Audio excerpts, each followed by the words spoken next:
පොඩ්ඩක් නතර වෙලා මම කියන දේ ගැන හිතන්න. ඔයා අද දවසේ මහන්සි වුණේ, ඔයාගේ වටිනා කාලය, දහඩිය වැය කළේ ඇත්තටම ඔයාගේ ජීවිතේට වටිනාකම එකතු වෙන දෙයකටද? නැත්තම් නිකන් කාලය ගෙවලා දාන්නද? අපි හැමෝම ආසයි ජීවිතේ දිනන්න, ඉහළට යන්න.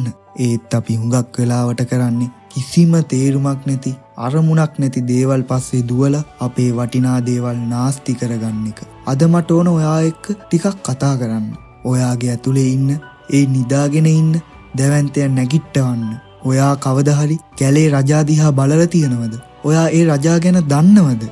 කැලේ රජා වුණ සිංහයා නිකන් කාලේ නාස්ති කරගෙන දකින හැම සතා පස්සෙම දඩය මේ යන්නේ නැහැ. ඌට බඩගිනි නම්, ඌට අවශ්‍යතාවයක් තියෙනවා නම් විතරයි ඌ දඩයමට බහින්නේ. ඌ තමන්ගේ මහන්සිය, තමන්ගේ ශක්තිය, දහඩිය කිසිම වටිනාකමක් නැති දේවල් වෙනුවෙන් නිකන් කැප කරන්නේ නැහැ. සිංහයා හැම තප්පරයක්ම, හැම පියවරක්ම තියන්නේ පැහැදිලි අරමුණක් සහ වටිනාකමක් වෙනුවෙන් විතරයි. අන්න ඒ නිශ්චිත බව, ඒ ස්ථාවර බව තමයි ඌ අනිත් හැමෝටම වඩා වෙනස් කරන්නේ. ඉතින් මං ඔයාගෙන් අහන්නේ, මිනිස්සුන අපි ඇයි ඒ වගේ නොවෙන්නේ? ඇයි ඔයා අරමුණක් නැති දේවල් වෙනුවෙන්, කිසිම වැඩකට නැති දේවල් වෙනුවෙන්, කිසිම වටිනාකමක් නැති දෙයකට ඔයාගේ මේ වටිනා කාලය, මහන්සිය, දහඩිය වැය කරන්නේ? අද ඉඳන් ඔයා ගන්න හැම තීරණයක්ම, ඔයා තියෙන හැම පියවරක්ම නිශ්චිත අරමුණක් වෙනුවෙන් විතරක් තියන්න. ඔයාගේ ශක්තිය දෙන්න ඕන ඔයාගේ වටිනාකම වැඩි කරන දේවල් වලට විතරයි.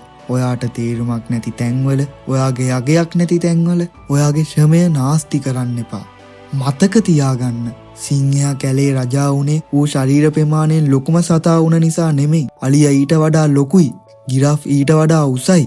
ඒත් සිංහයා රජා වුණේ ඌ තමන්ගේ වටිනාකම දැනගෙන හිටපු නිසා. ඌ තමන්ගේ කැපවීම සහ අරමුණ වෙනුවෙන් උපරිමයෙන් වැඩ කරපු නිසා. ඔයාටත් පුළුවන් ඒ වගේ රජෙක් වෙන්න. සයිස් එකෙන් නෙමෙයි, ඔයාගේ හිතේ තියෙන ශක්තියෙන් සහ කැපවීමෙන් ඔයාගේ ජීවිතේ රජා වෙන්න. අද ඉඳන් නිකන් කාලය නාස්ති කරන එක නවත්තන්න. අරමුණක් ඇතුව නැගිටින්න. ඔයාට පුළුවන් කැප වෙන්න. ඔයාට පුළුවන් ඔයාගේ ලෝකේ දිනන්න. අද මේ වෙනස පටන් ගන්න.